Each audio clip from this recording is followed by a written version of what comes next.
இது வந்து 99ல வந்து பாடினது. 99 26 years oh my god okay தீவுத்திடல்ல சென்னை தீவுத்திடல் நடந்த ஷோ இது. ஆ சாதக பறவைகள் ஆர்கெஸ்ட்ராவோட. ஓகே இது வந்து யாரோ எனக்கு மலேசியாலேருந்து இதை அனுப்பினாங்க.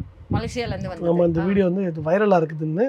அப்போ வந்து லைக் இது லெஸ் தேன் 1 மில்லியன் இருந்துச்சு. ஆ ஓ அப்படின்னு சொன்னேன். அப்போ தான் எனக்கே தெரிஞ்சு இந்த சாதக பறவைகளோட யூடியூப்ல இதை போஸ்ட் பண்ணியிருக்காங்கன்னு. இப்போ போஸ்ட் பண்ணிருக்காங்க ஆமாம். ஓகே இல்லை அப்போயே போஸ்ட் அவங்க தான் முதல்ல போஸ்ட் பண்ணது. ஓகே சாதக பறவைகளோட பேஜில் அவங்க போஸ்ட் பண்ணாங்க.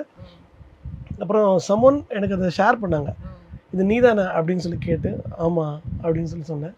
அப்போ நானும் அவங்களை கேட்டேன் என்னையும் டேக் பண்ணுங்கன்னு. ஓகே அப்போ வந்து லைக் இது ஒரு 100K அந்த மாதிரி தான் போயிட்டு இருந்தது. ஓகே பரவாயில்ல நல்லா இவ்வளோ பேர் பார்த்துருக்காங்களே போட்ட ஒன்று அப்படின்னு நினச்சி ஹாப்பியாக இருந்தேன்.